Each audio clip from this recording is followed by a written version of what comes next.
안녕하세요. 조초영입니다. 정치변호의 세계사 4월 5일 월요일 수업 시작하도록 하겠습니다. 자, 오늘 다룰 주제는요, 이 민족주의와 자유주의의 확산입니다. 정말 들불처럼, 잡초처럼 일어나서 확산됐죠. 한번 상징적으로 이런 그림을 한번 비디오를 해봤는데 어떨지 모르겠습니다. 자, 오늘 강의는요, 이 메테르니 체제, 저번 시간에는 비엔나 체제라고 말씀을 드렸었는데, 흔히들 메테르니 체제라고도 얘기를 해서 여러분들이 좀 익숙해지라는 의미에서 이 메뉴판에, 죄송합니다. 여러분들께 좀 만나서 대면 수업을 하면 이런 것도 같이 하면서 그냥 수업을 할 수도 있을 것 같다는 생각이 들어서 한번 메뉴판식으로 한번 만들어 봤어요. 이 메테르니 체제를 살펴보고요. 이 자유주의 운동의 확산과 민족주의 운동의 확산을 전체적으로 한번 살펴보도록 하겠습니다. 이 비엔나 체제의 문제점이 무엇이었고, 또 비엔나 체제가 동요하게 되는 원인이 무엇인지 살펴보고요. 이 각국의 민족주의와 자유주의 운동을 살펴보도록 하겠습니다. 비엔나 회의의 분위기를 한번 보도록 하죠. 힘을 합해 프랑스 혁명 이전으로 돌아갑시다. 이것이 비엔나 체제의 기본적인 공통된 의견이었습니다.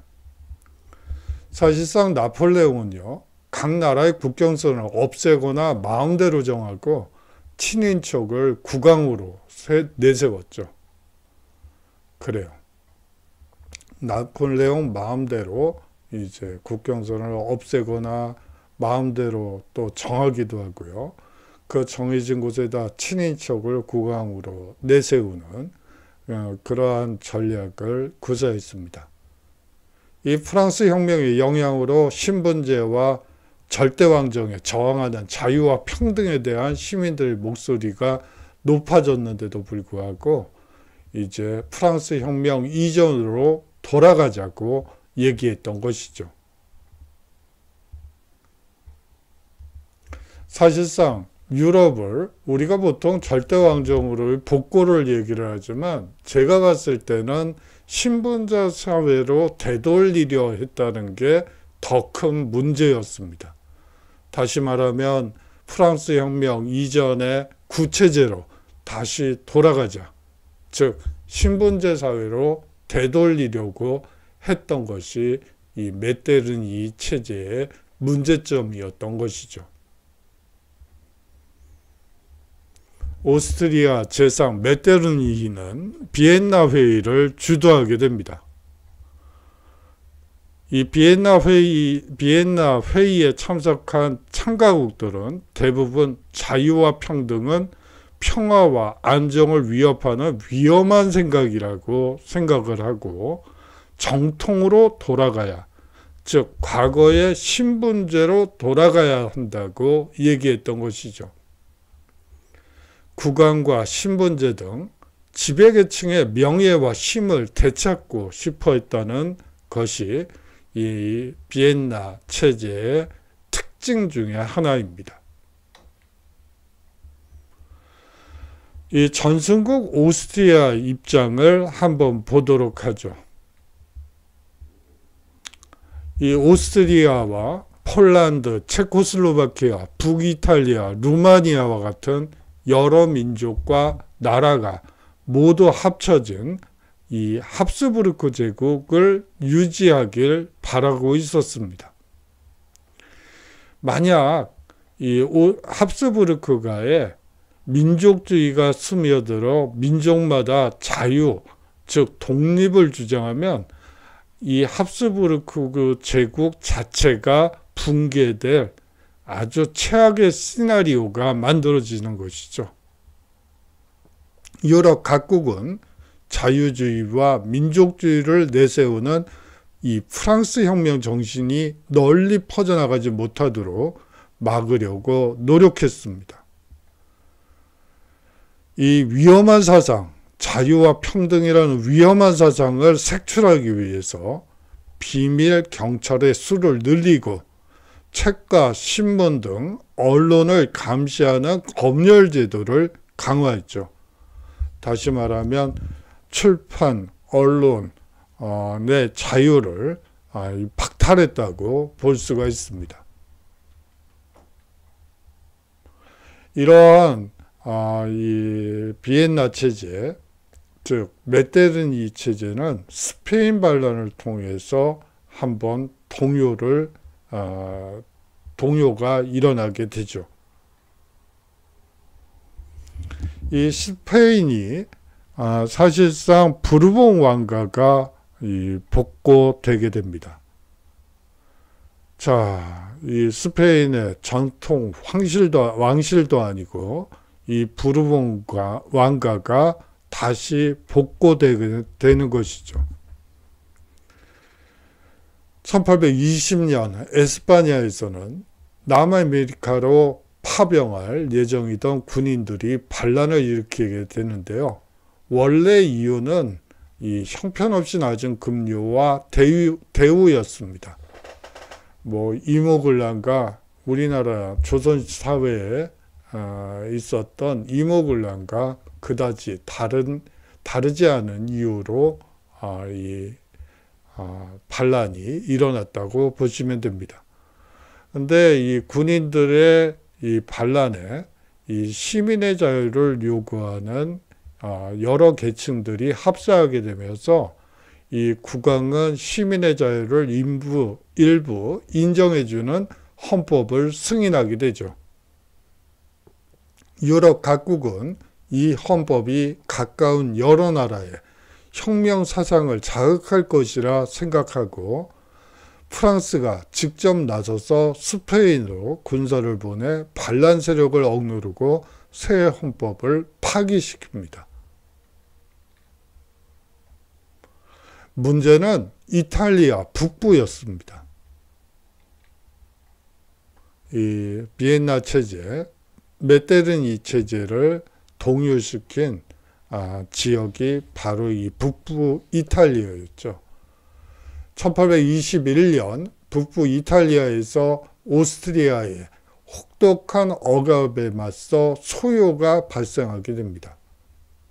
오스트리아로부터 주권을 되찾으려는 시민들의 시도였죠. 이때도 절대군주제도와 신분제를 지키고자 하는 지도자들이 이 오스트리아 메테르니 체제가 아주 가혹하게 이들을 진압하게 됩니다. 소요를 일으켰던 지도자들 모두 처형당하고요. 소요에 참가한 자들을 대부분 감옥에 가두게 되죠.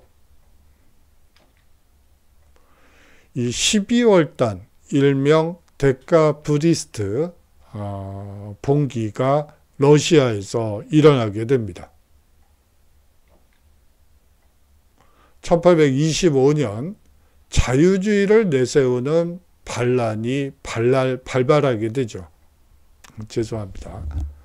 프랑스 혁명 사상에 찬성하는 비밀 조직, 즉 입헌군주제를 지지하는 청년 장교 모임이 이끈 이 반란은 러시아 황제가 마음대로 다스리는 전제 정치에 반기를 든 것이었습니다. 이 본격적인 반란전에 발각되어 목적을 이루지는 못했죠. 이 러시아 황제 니콜라이 1세는 자유주의 사상이 스며들지 못하도록 책이나 신문 등을 엄격히 검열했고요. 제3부라는 비밀경찰 조직을 창설하게 됩니다. 이 제3부를 통해서 의심스러운 인물을 감시하고 잡아들였죠. 이 데카브리스트의 난 12월달 사건은 사실상 러시아에 처음으로 자유주의가 소개되는 그러한 계기가 되는 사건이라고 볼 수가 있습니다. 이 메테르니 체제, 그리고 비엔나 체제, 죄송합니다. 왜 기억이 안 났을까요? 이 도너츠가 눈에서 아른아른거리니까 기억이 쇠퇴하는, 죄송합니다. 비엔나 체제를 동요시켰던 사건이 바로 이 그리스 독립전쟁이라고 볼 수가 있습니다. 이 프랑스 혁명사상은 그리스에서도 불타오르게 되죠. 이 오랫동안 사실상 비잔틴 제국의 몰락 이후 계속해서 오스만 제국의 지배를 받던 그리스가 독립전쟁을 일으키게 됩니다. 이때 유럽의 여러 나라들은 그리스를 도울 것인지를 두고 서로 눈치작전 중이었어요. 무슨 입시 때도 아니고 무슨 저희 때는 눈치작전을 많이 했었어요. 86년 그때 이제 학력고사가 도입되면서 저희 때 미달 사태도 벌어질 정도로 상당히 이 눈치작전이 심했었죠. 그때 실제로 미달이 서강대에서 꽤 미달이 많이 났었어요. 그 학력고사 세대가 가지고 있던 이 비애 중에 하나였죠. 쓸데없는 얘기를 또 해서 죄송하네요. 갑자기 눈치작전 얘기가 나오니까 저희 때 입시제도가 생각이 나네요. 그 당시에 대학 학력고사 볼 때 저희 때 90만이 넘었었죠. 90만이 뭐야? 100만이 넘었던 것 같아요. 상당히 많았었죠. 입시 보는 경쟁자들이. 그리고 대학에 들어갈 수 있는 인원이 한 전체 중에 25%가 안 됐던 것 같고 전문대까지 포함해도 한 45%밖에 다니지 못했어요. 그랬었는데 지금은 대학생 숫자가 진학하려는 학생 수가 워낙 적어가지고 미달 사태까지도 계속 되고 있는 걸로 지방대의 경우 그렇게 알고 있는데 여하튼 저희 때는 눈치작전도 하고 온갖 쇼를 다 했던 걸로 지금 같은 입시제도는 전혀 아니었습니다. 그냥 학력고사 보고 점수에 맞춰서 대학 가고 그랬었죠. 그래서 사실은 적성에 안 맞는 전공에 들어가가지고 날고생을 하던 친구들 기억이 술 마시면 이거 전공이 내가 생각했던 거랑 완전히 달라가지고 학교에 맞춰서 오느라고 막 그랬던 친구들의 푸념이 기억이 나네요. 예, 쓸데없는 얘기를 해서 죄송합니다. 이 그리스의 독립을 도와서는 안 됩니다. 그리스가 독립하면 다른 나라에 영향을 미칠 수가 있어요. 라고 메테르니히는 이 그리스 독립에 반대를 했죠. 하지만 이 신선동맹이나 사국동맹에 소속됐던 각국의 입장은 달랐습니다. 러시아는요, 이 그리스 독립을 지지했죠. 그리스와 좋은 관계를 유지하면 지중해 부동항을 획득할 수 있다고 믿었기 때문입니다. 예, 러시아의 국가적 사명 중에 하나는 부동항을 얻는 것이죠. 이 러시아의 항구 중에 얼지 않는 곳은 없어요. 그렇기 때문에 해군이 있다고 하지만 발이 묶이게 되죠. 그렇기 때문에 러시아의 지상 최대 목표는 부동항을 획득하는 것이었습니다. 이 러시아는 부동항을 얻기 위해서 우리나라에 대해서도 상당히 관심이 많죠. 특히 구한말 시기에 이 러일 전쟁 무렵, 그 아간파천 무렵에 우리나라에 관심을 많이 기울인 이유 중에 하나는 바로 이 부동항, 이 얼지 않는 항구를 얻고자 하는 그 끊임없는 밑바닥부터 끌어오르는 욕망 때문이에요. 블라디보스톡이 있다고 하지만 거기도 뭐 한참 추울 때는 얼 수밖에 없죠. 그래서 이 원산이나 뭐 그쪽을 항상 호시탐탐 기회만 있으면 얻고자 노력을 하게 되죠. 구한말 얘기가 나와서 말씀을 또 옆으로 셀 수밖에 없네요. 이 이모군란 이후에 이 청나라가 우리나라에서 했던 해코지를 보면 아주 가관이에요. 뭐 일본은 말할 것도 없고요. 러시아는 또 두말할 필요도 없어요.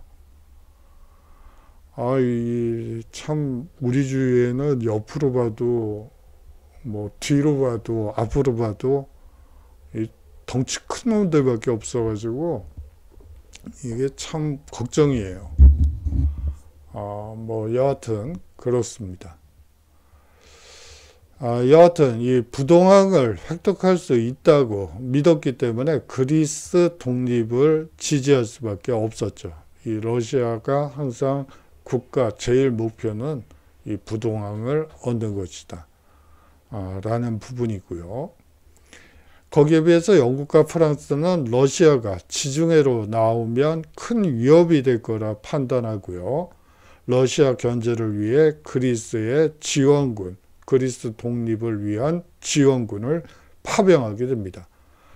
여기서도 이제 핵심 가치는 세력 균형이죠.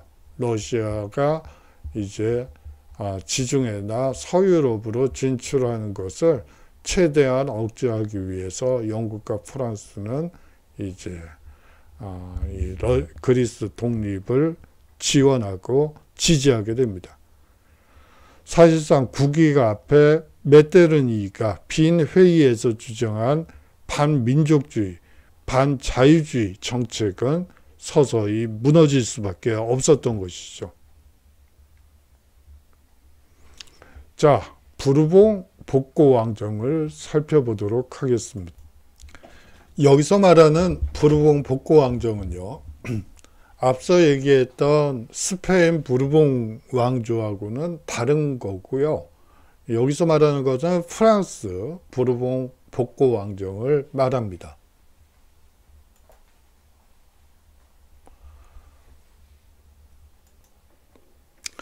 자, 먼저 이 복고 왕정이 되고 난 다음에 루이 18세가 즉위하게 됩니다. 여기서 한 가지 좀 옆으로 세서 이 루이 18세가 이 즉위식을 거행한 곳은 횡스 성당이에요. 이 횡스 같은 경우에는 사실상 그 노트르담, 횡스에 있는 노트르담 대성당에서 이제 루이 18세가 이 과거의 모든 왕들이 이 즉위식을 거행했던 이 횡스 대성당에서 즉위식을 열고요, 거행하고요. 거기에서 다른 왕들도 이전에 선왕들도 했던 것과 마찬가지로 뭐 연주창을 이라는 질병이 있나 봐요. 그런데 그 병을 고쳐주는 의식을 거행하기도 하죠. 이 연주창에 걸린 사람들은 이 왕이 이 머리 이마에다가 손을 얹어주면 병이 낫는다고는 믿음을 가지고 있다고 합니다. 그리고 실제로 이마에 손을 얹어준 사람의 경우 그 연주청이 나왔다는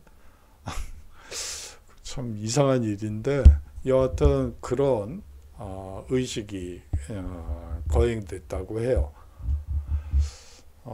그리고 이 황제인 나폴레옹은 이 횡스 대성당에서 즉위식을 한 게 아니고 이 노트르담 파리에 있는 노트르담 대성당에서 이 즉위식을 황제 즉위식을 하게 되죠. 왕과는 격이 다르다고 생각했기 때문에 파리의 노트르담 대성당에서 이제 황제 즉위식을 거행하게 되는 것이죠. 그 차이를 여러분들이 좀 느껴주셨으면 합니다. 루이 18세는 신권을 다시 수립하게 되고요. 그뿐만이 아니고 절대왕정 체제를 구축하게 복고왕정으로 하게 됩니다. 그런데 이 루이 18세라는 사람은 프랑스 혁명을 경험했고 루이 16세가 이제 단두대에서 사라지는 것을 먼 발치에서 오스트리아에서 봤었죠. 얘기를 들었었죠. 그렇기 때문에 이 1814년 즉위하자마자 헌장을 수여하게 됩니다. 그 헌장에 1814년 헌장을 보시면요, 이 양원제 의회와 내각제를 규정하게 되죠.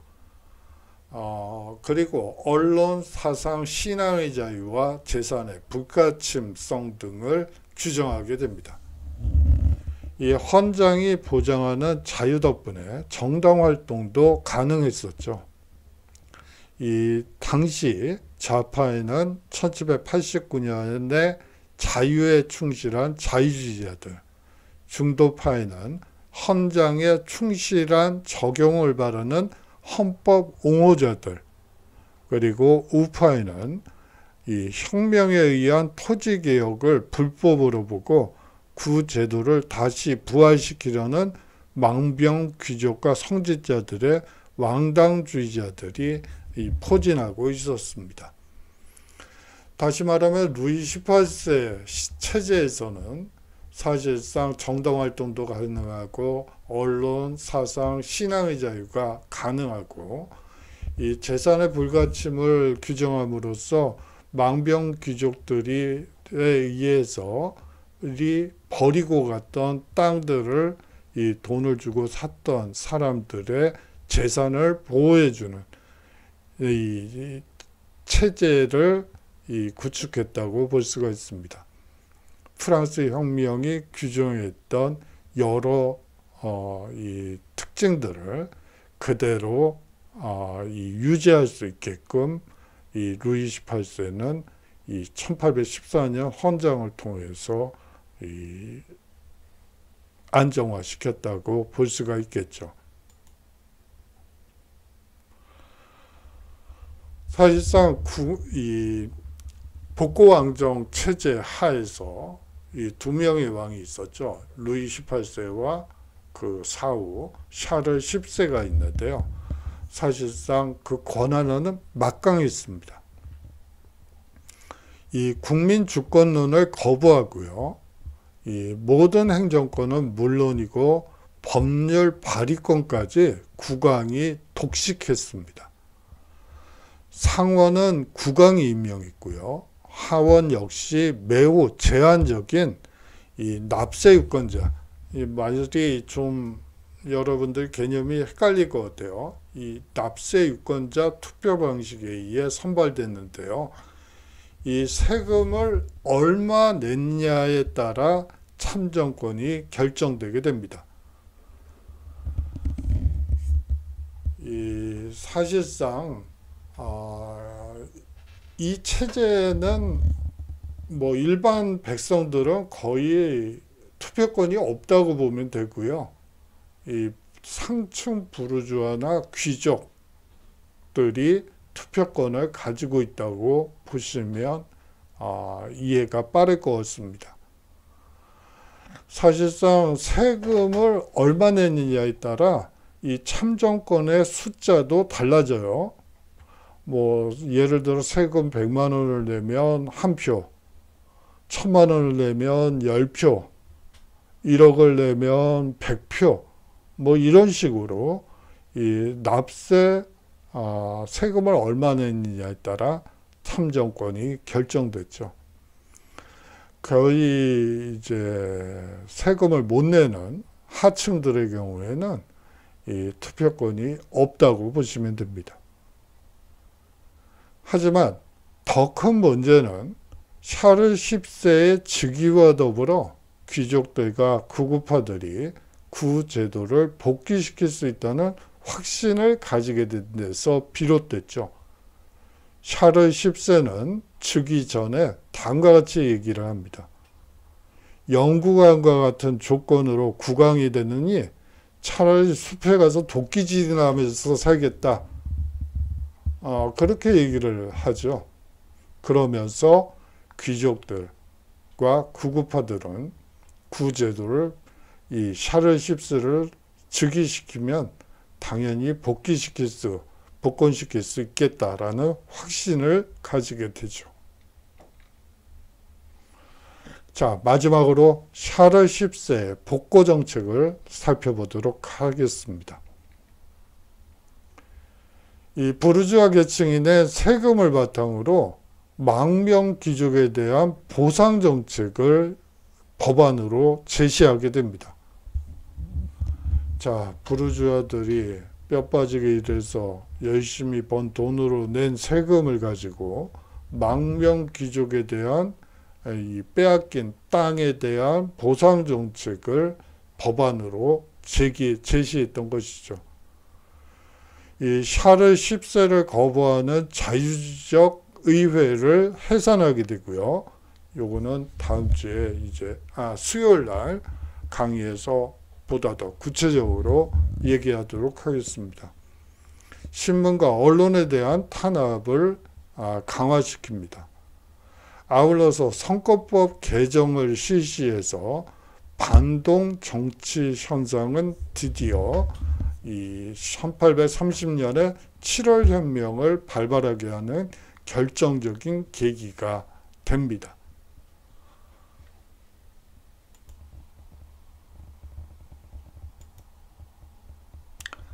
자, 오늘은요, 뭐 6주차이기 때문에 이 주차 과제를 받도록 할게요.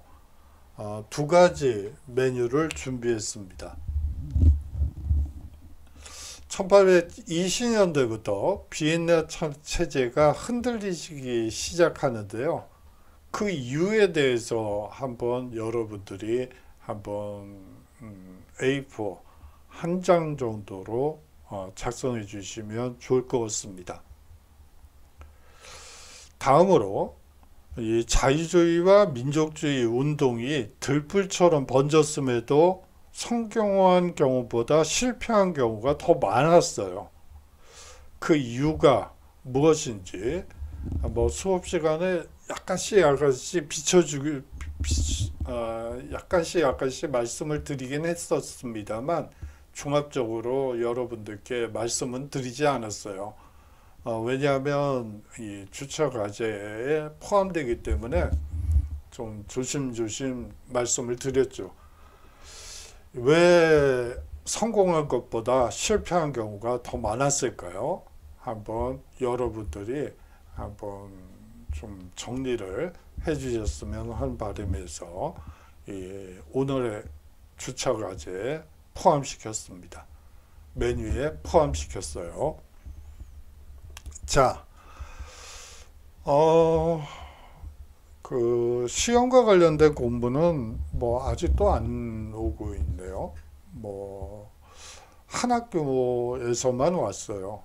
뭐 중간고사는 보지 말고 기말고사에 대면으로 할 것을 권장하는 그런 내용이었습니다. 아무래도 이 LMS를 활용한 아주 베베를 활용한 이제 시험의 경우에 뭐 좀 문제가 될 소지가 있기 때문에 이제 조심스럽게 이제 대면 시험을 얘기를 하는 것으로 보입니다. 그래서 뭐 지금 당장 뭐 중간고사 대체를 하겠다, 뭘 하겠다 하기가 이 학교와 입장을 또 같이 해야 되기 때문에 어렵고요. 그래서 지금 현재는 그냥 주차까지만 받도록 하겠습니다. 자, 다음 주에 뭐 공지가 오겠죠. 거기에 맞춰서 앞으로 나아갈 수밖에 없을 것 같습니다. 자, 장시간 동안 수업 들어주셔서 감사하고요. 이상하게 좀 혀가 꼬이네요. 죄송하고요. 요번 수요일 날에는 2월 혁명, 7월 혁명과 2월 혁명, 그리고 거기에서 파생되는 여러 독립운동과 자유주의 운동을 함께 살펴보는 시간을 갖도록 하겠습니다. 자, 장시간 동안 수업 들어주셔서 감사하고요. 자, 건강한 모습으로 다음 주에 수요일 날 인사드리도록 하겠습니다. 자, 안녕히 계십시오.